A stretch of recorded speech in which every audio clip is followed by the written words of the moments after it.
찬미예수님, 매일 강론을 올리는 집사 파더입니다.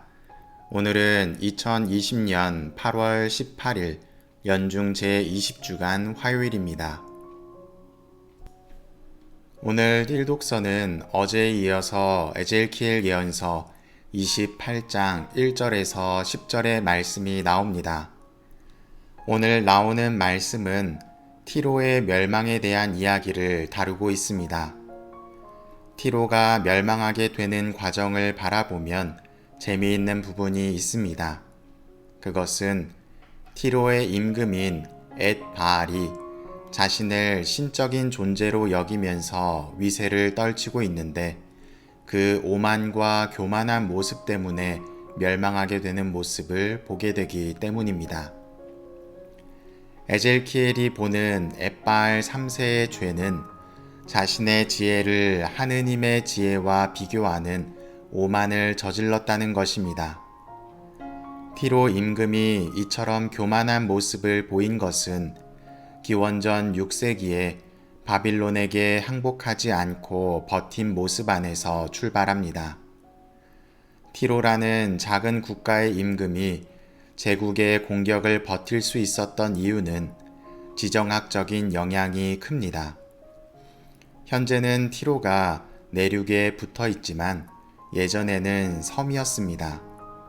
그래서 쉽사리 티로를 침략할 수 없었고 그것이 티로 임금 엣바알이 스스로를 지혜롭다고 여기게 되는 이유가 됩니다. 또한 해안가에 인접한 국가였기 때문에 항구 도시로 성장하게 되고 무역이 활발해지며 경제적인 성장도 이루게 됩니다.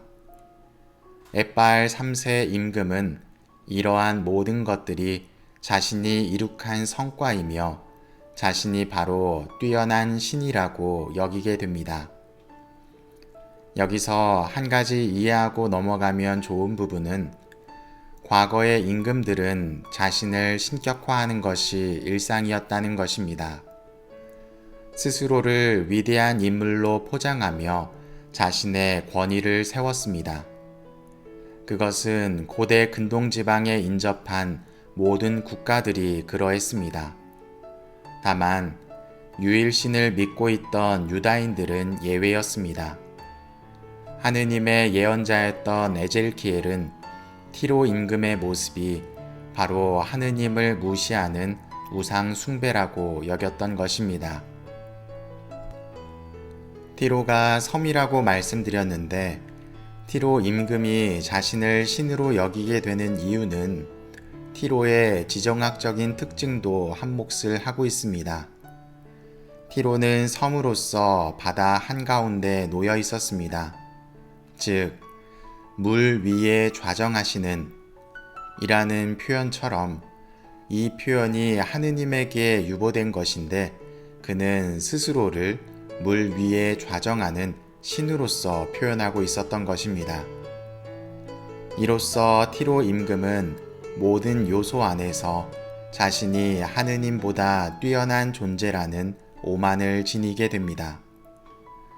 티로라는 지역의 위치를 통해서 쌓은 재화와 바빌론도 함부로 하지 못했던 역사, 그리고 자연스럽게 하느님보다 대단하다고 스스로를 신격화하는 모습이 에젤키엘 예언자가 보기에도 하느님이 보시기에도 좋아 보이지 않았던 것입니다. 그리고 2절에 보면 내 마음을 신의 마음에 비긴다 라고 표현합니다. 고대인들은 심장이 생각과 지혜의 근원이라고 여겼습니다. 그래서 스스로의 지혜를 드높이는 모습을 보입니다. 그러나 이 지혜는 상업적 재능이며 기술적 재능일 뿐이었습니다. 하느님의 지혜에는 다가설 수 없는 것이었습니다. 이후 티로의 멸망을 이야기하면서 할례받지 않은 자들에게 죽임을 당할 것을 선포합니다. 지금은 할례가 유다인들에게만 이루어지는 것으로 여기지만 고대 근동지방의 대부분의 나라에서는 할례가 행해지고 있었습니다. 그리고 이 할례는 거룩한 것을 의미했기 때문에 할례받지 못한 이들에게 죽임을 당한다는 것은 천한 죽음을 맞이하게 될 것을 뜻합니다. 오늘 복음은 마테오복음 19장 23절에서 30절의 말씀입니다. 내용을 보면 우리가 잘 알고 있는 낙타와 바늘 구멍에 관한 이야기가 나오고 있습니다. 그리고 그 중심이 되는 이야기에는 재물을 많이 가진 부자가 놓여 있습니다. 복음의 내용을 한마디로 요약한다면 부자는 하느님의 구원을 얻지 못할 것이며 차라리 낙타가 바늘 구멍으로 들어가는 것이 더 쉬울 것이라고 표현합니다. 여기서 낙타와 바늘 구멍은 율법에서 사용되는 가장 커다란 것과 가장 작은 것을 나타냅니다. 즉, 두 가지의 비유를 통해서 절대로 이루어질 수 없는 것을 표현하고 있습니다. 그렇다면 예수님께서 말씀하시는 부자는 왜 구원을 받지 못할까요? 그 답은 오늘 일독서에서 찾을 수 있습니다. 티로 임금이 보였던 오만과 교만입니다. 세상적인 성공을 이루었던 티로의 임금 엣바알은 이름 그 자체에서 바알과 함께 라는 우상 숭배를 드러내고 있습니다. 또한 바빌론에 맞설 만큼 세력이 있었고 무역을 통해서 많은 재화를 벌었기 때문에 부족할 것 없는 존재로 자리했습니다. 그러면서 자연스럽게 스스로를 신으로 여기는 잘못을 저지르며 하느님께 대항합니다. 부자는 바로 이러한 사람입니다. 스스로의 능력을 맹신하며 하느님을 멀리하고 대수롭지 않게 여기는 사람입니다. 단어로 표현한다면 오만과 교만이라고 표현할 수 있습니다. 그렇다고 해서 세상적인 보화를 많이 가진 사람이 구원을 받지 못한다는 것은 아닙니다. 이스라엘의 역사 안에서 하느님께 순종하며 살았던 임금들을 보면 가난한 삶이 아니라 오히려 풍족한 삶을 살았습니다.